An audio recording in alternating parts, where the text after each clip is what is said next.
এটা কি ধরনের রাজনীতি আমরা চাই না।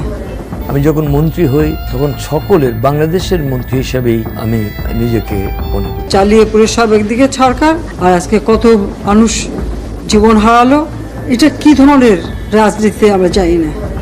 সুদূর দিল্লি থেকে জাতির উদ্দেশ্যে প্রবীণ নেতা তোফায়েল আহমেদের চির বিদায় নিয়ে কথা বলতে গিয়ে অঝরে কেঁদে ভাসালেন সাবেক প্রধানমন্ত্রী শেখ হাসিনা। চোখের জলে বুক ভাসিয়ে হাউমাউ করে কাঁদতে কাঁদতে তিনি আজ এমন কিছু কথা বললেন যা শুনে পুরো দেশের মানুষ রীতিমতো স্তব্ধ হয়ে গেছে। হ্যাঁ দর্শক, বাংলাদেশের রাজনৈতিক আকাশে ঘটে গেল এক বিশাল, অকল্পনীয় এবং হৃদয় বিদারক নক্ষত্রের পতন।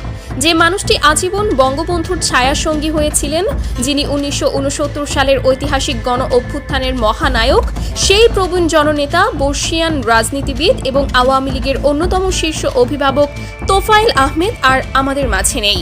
গতকাল বিকেলে রাজধানীর স্কয়ার হাসপাতালে 82 বছর বয়সে শেষ নিঃশ্বাস ত্যাগ করেন এই কিংবদন্তির রাজনৈতিক ব্যক্তিত্ব। কিন্তু এই শোকাবহ খবরের পরপরই দেশের রাজনৈতিক অঙ্গনে এবং নেট দুনিয়ায় শুরু হয়েছে এক নতুন মাত্রার তোলপাড়। কারণ তোফায়েল আহমেদের মৃত্যুর খবর সুদূর দিল্লিতে বসে শোনার পর নিজেকে আর এক মুহূর্তের জন্যও ধরে রাখতে পারেননি আওয়ামী লীগ সভাপতি শেখ হাসিনা। দেশ থেকে হাজার মাইল দূরে বসে দীর্ঘদিনের বিশ্বস্ত এবং রাজনৈতিক অভিভাবককে হারানোর শোকে তিনি ডুকরে কেঁদে উঠেছেন।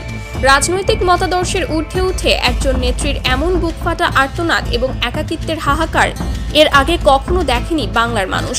সুদূর দিল্লিতে বসে তোফায়েল আহমেদের মৃত্যুতে ঠিক কি বলেছেন শেখ হাসিনা? কেন তিনি অঝরে কাঁদতে কাঁদতে নিজের চরম অসহায়ত্বের কথা প্রকাশ করলেন? আর এই বর্ষিয়ান নেতার বিদায়ে বাংলাদেশের রাজনীতিতে ঠিক কতটা শূন্যতা সৃষ্টি হলো?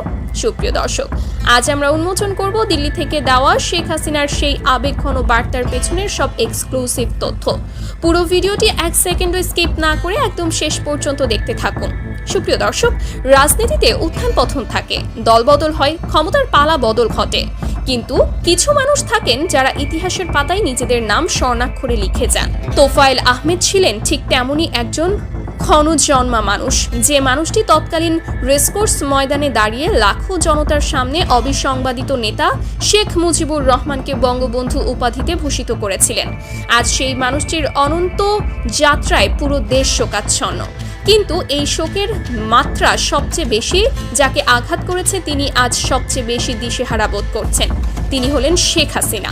1975 সালের 15 আগস্টের কালরাতে যখন তিনি তার পুরো পরিবারকে হারিয়েছিলেন, তখন যে কয়েকজন বিশ্বস্ত নেতা তার পিতার আদর্শকে বুকে ধারণ করে চরম বৈরী পরিবেশে দলটিকে আগলে রেখেছিলেন, তোফায়েল আহমেদ ছিলেন তাদের মধ্যে অন্যতম শীর্ষ একজন অভিভাবক।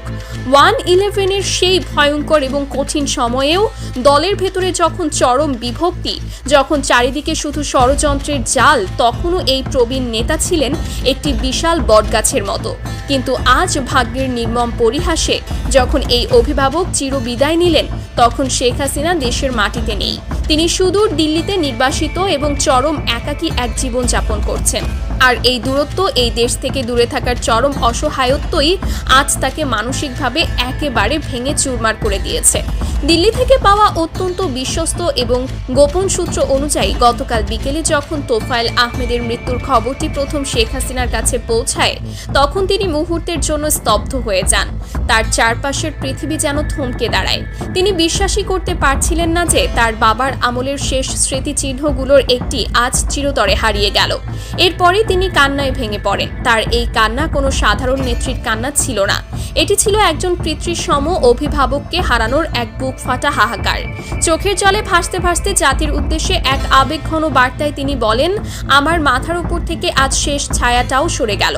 তোফায়েল ভাই শুধু আমার দলের একজন জ্যেষ্ঠ নেতাই ছিলেন না, তিনি ছিলেন আমার পিতার আদর্শের সবচেয়ে বড় সৈনিক, আমার বিপদের দিনের সবচেয়ে বড় নির্ভরতার জায়গা। যখন আমার চারপাশের সবাই আমাকে ছেড়ে গিয়েছিল, যখন দলের ওপর দিয়ে একের পর এক ঝড় বয়ে গেছে, তখন তিনি বুক চিতিয়ে আমার পাশে দাঁড়িয়েছিলেন। আজ তিনি চিরদিনের জন্য চলে গেলেন, আর আমি এতটাই হতভাগা, এতটাই অসহায় যে শেষবারের মতো তার মুখটা দেখার জন্য দেশের মাটিতে এক পাও রাখতে পারলাম না। আমার বাবার সবচেয়ে কাছের মানুষটিকে আমি শেষ বিদায়টুকু জানাতে পারছি না, তার কফিনে এক মুঠো মাটি দিতে পারছি না। একজন নেত্রী হিসেবে নয়, বঙ্গবন্ধুর কন্যা হিসেবে এর চেয়ে বড় দুর্ভাগ্য, এর চেয়ে বড় কষ্ট আর কি হতে পারে আমার জীবনে।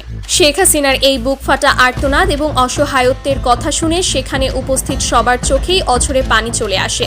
কান্নাজড়িত কণ্ঠে দীর্ঘশ্বাস ফেলে তিনি আরও বলেন, 69-এর গণ অভ্যুত্থান থেকে শুরু করে মহান মুক্তিযুদ্ধ এবং পরবর্তীতে আওয়ামী লীগকে তিল তিল করে পুনর্গঠন করার প্রতিটি ধাপে তোফায়েল ভাইয়ের যে ঐতিহাসিক অবদান, তা এই দেশের মাটি কোনোদিন ভুলতে পারবে না। আজ আমি হয়তো তার জানাজায় উপস্থিত থাকতে পারছি না, তার কফিনে শেষ শ্রদ্ধা জানাতে এক মুঠো ফুল দিতে পারছি না, কিন্তু আমার হৃদয়ে আমার আত্মা পড়ে আছে ঢাকার মাটিতে। বাংলার মানুষ জানে তোফায়েল আহমেদ কে ছিলেন এবং জাতির পিতার প্রতি তার ভালোবাসা কতটা খাঁটি ও নিঃস্বার্থ ছিল। আজ হয়তো অনেকেই ভাবছেন তোফায়েল ভাইয়ের বিদায়ে আমার সব শেষ হয়ে গেল, আমার আর ঘুরে দাঁড়ানোর কোনো শক্তি রইল না, কিন্তু তারা ভুল ভাবছেন। তোফায়েল ভাইয়ের মতো নেতাদের রেখে যাওয়া আদর্শ আর বঙ্গবন্ধুর স্বপ্নকে বুকে ধারণ করেই আমরা এই শোককে শক্তিতে পরিণত করব এবং আবারও ঘুরে দাঁড়াবো। শেখ হাসিনার এই কথাগুলোর মধ্যে একদিকে যেমন ছিল প্রিয়জনকে হারানোর তীব্র শোক ও হাহাকার, তেমনি অন্যদিকে ছিল চরম প্রতিকূলতার মাঝেও এক অদম্য রাজনৈতিক বার্তা। রাজনৈতিক বিশ্লেষকরা বলছেন, শেখ হাসিনার এই কান্না এবং আবেগঘন বার্তা দলের তৃণমূল নেতাকর্মীদের মাঝে এক নতুন আবেগের জন্ম দেবে। তোফায়েল আহমেদের মতো একজন মহিরুহের পতন আওয়ামী লীগের জন্য যেমন এক অপূরণীয় ক্ষতি, ঠিক তেমনি এই শোককে কেন্দ্র করে দলের ভেতরে এক নতুন ঐক্যের সৃষ্টি হতে পারে। তবে দেশের মাটিতে আসতে না পারার যে তীব্র যন্ত্রণা এবং হাহাকার শেখ হাসিনা প্রকাশ করেছেন, তা দেশের রাজনৈতিক ইতিহাসে এক বিরল এবং করুণ অধ্যায় হয়ে থাকবে। একসময় যে মানুষটির একটিমাত্র ইশারায় পুরো দেশের প্রশাসন চলত, যার কথায় লাখো মানুষ রাস্তায় নেমে আসত, আজ তিনি তার সবচেয়ে কাছের মানুষের শেষ বিদায়ে দেশে ফেরার অধিকারটুকুও হারিয়েছেন। নিয়তির এই বিচার এবং ভাগ্যের এই নির্মম খেলা সত্যিই বড় অদ্ভুত এবং রহস্যময়। ক্ষমতা দাপটার অহংকার যে কতটা ক্ষণস্থায়ী, আজকের এই ঘটনাই যেন তার সবচেয়ে বড় প্রমাণ। সুপ্রিয় দর্শক, সুদূর দিল্লি থেকে তোফায়েল আহমেদের মৃত্যুতে শেখ হাসিনার এই অঝরে কান্না এবং তার এই করুণ আকুতিকে আপনি কিভাবে দেখছেন? আপনার কি মনে হয় তোফায়েল আহমেদের মতো একজন বর্ষিয়ান নেতার চিরবিদায় বাংলাদেশের রাজনীতিতে কতটা গভীর প্রভাব ফেলবে? শেখ হাসিনার এই আবেগঘন বার্তা কি দলের নেতা কর্মীদের নতুন করে ঐক্যবদ্ধ হওয়ার কোনো বার্তা দিচ্ছে? এই পুরো ঘটনা এবং বাংলাদেশের বর্তমান রাজনৈতিক প্রেক্ষাপট নিয়ে আপনার অত্যন্ত সাহসী, বস্তুনিষ্ঠ এবং মূল্যবান মতামত অবশ্যই আমাদের কমেন্ট বক্সে বিস্তারিত লিখে জানান, কারণ আপনার একটি মন্তব্যই হয়তো দেশের আগামী দিনের রাজনীতির সঠিক বিশ্লেষণ তুলে ধরতে পারে। আমাদের চারপাশের এমন সব এক্সক্লুসিভ, রোমাঞ্চকর এবং চাঞ্চল্যকর খবরের নিখুঁত বিশ্লেষণ সবার আগে পেতে চ্যানেলটি এখনই সাবস্ক্রাইব করুন এবং বেল আইকনটি চেপে রাখুন।